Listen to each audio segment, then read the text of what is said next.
You won't believe what I found. I created this all-around thread build that can do everything on the court, and I do mean everything. Shoot green light, hop steps, and will dunk on you with no problem. So watch the video to the end so I can show you how I created this all-around thread build for NBA 2K21.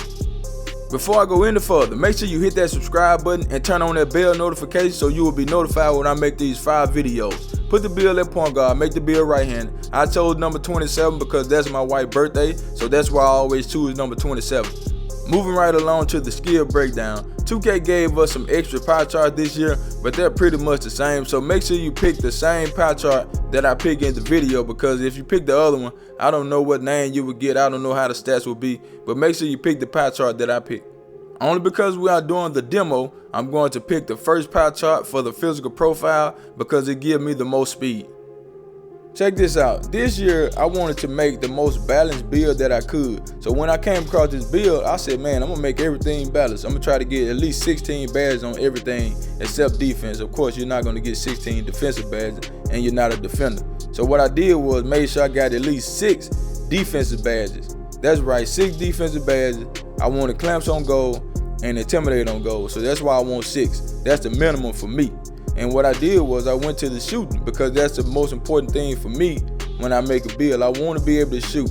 I don't want to be one-dimensional and can't shoot and everybody leave me open, just looking at me miss all those threes and miss mid-ranges. So I made sure I had 16 shooting badges. I could have gotten more, but I didn't want to take a hit on everything else. Like I said, I want this build balanced. I want this build to be able to do everything on the court. Defense, offense, playmaking, everything. So with the amount of badges that you see I'm going to have on this build at the end, you will be surprised and you will see how my build can play. Well, you seen it at the beginning, and I'm going to show you some clips at the end so you can see how this build really get busy on the court. But with the finishing badges, make sure you get 16. So what I did was my close shot, I took it to 85, took my driving layup to 91, I took my driving dunk to 80.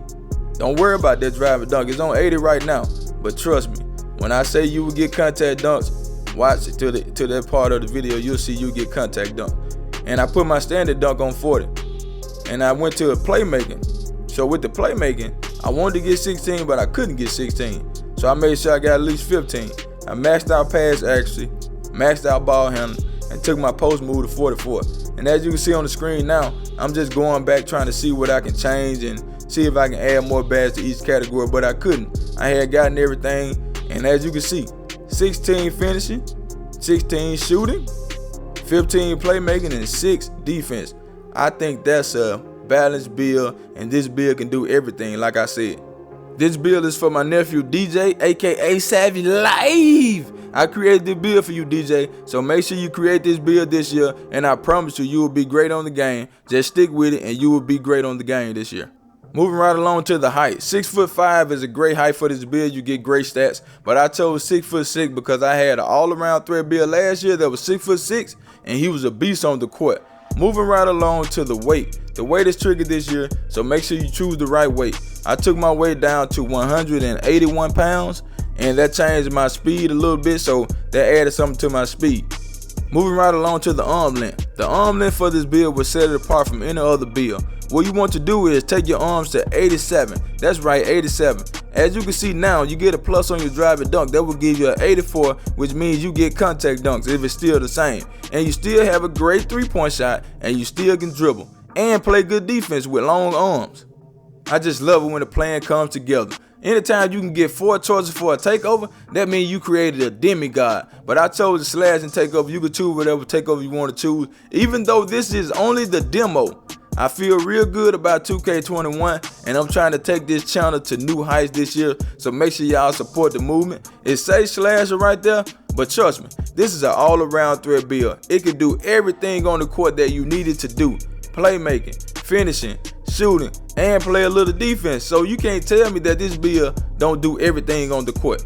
If you only came to see the build and you watched that part only, I appreciate it. Make sure you like the video, comment, share, subscribe to the channel if you haven't, and turn on that bell notification. But for the people that want to see the badge that I chose, the badge that made me play the way I played in the demo, these are the badges that helped me do what I did in the demo. I put Slithery Finish on Hall of Fame, Fancy Footwork on Hall of Fame, Contact Finisher on Hall of Fame, and Giant Slayer on Hall of Fame. I think those are some great badges, and every build that I make, I'm going to try to get 16 badges if I can get 16 for the finishing. Moving right along to the shooting badge. Y'all know I'm a sniper at heart, and I love to shoot the ball. As you seen on my rebound and wing last year, I love to shoot the ball. And as you seen in the demo, I was hitting green light with this build. When I first played the demo, I couldn't hit a green light. But I found my stroke with this build, and I used the same jump shot that I always use on every build when I first start out a game. But they don't have quick draw this year, so you have to keep that in mind. But I thought I was going to get Hall of Fame shooting with this build, but I guess not. So when I got to it, I was like, dang, I thought I was going to get Hall of Fame shooting, so I already knew what badges I wanted. But when they didn't give me Hall of Fame shooter, I just went with Ranger Stand on gold, Hot Zone Hunt on gold, Green Machine on silver, Corner Specialist on gold, Difficult Shots, I put that on silver, and I put Catch and Shoot on gold. But they tricked me on that one for real. Next we have the Playmaking, and you have 15 Playmaking badges. You can do a lot with 15 Playmaking badges. And what I did with my badge was I put my quick first step on gold, and that popped up a whole lot. That kept popping up when I was doing moves. I put Space Creator on silver. I put Handle for Days on gold. I put Dime on gold because I like to dime my teammates up. I put Bailout on bronze, and Bailout popped up a couple times as well. And I put Ankle Break on gold. Those are some great badges for me, and I think I can use those gold badges when it comes to playmaking. You only get 6 defensive badges for this build, and I already told y'all what I'm gonna put them on. Gold Clamps and Gold Intimidator. And that will wrap up the badges for this build. Make sure you watch the video to the end. I'm going to show you some more highlights of this build in action on the demo. So make sure you like, comment, share, subscribe, and I'll catch you guys on the next video. Charge!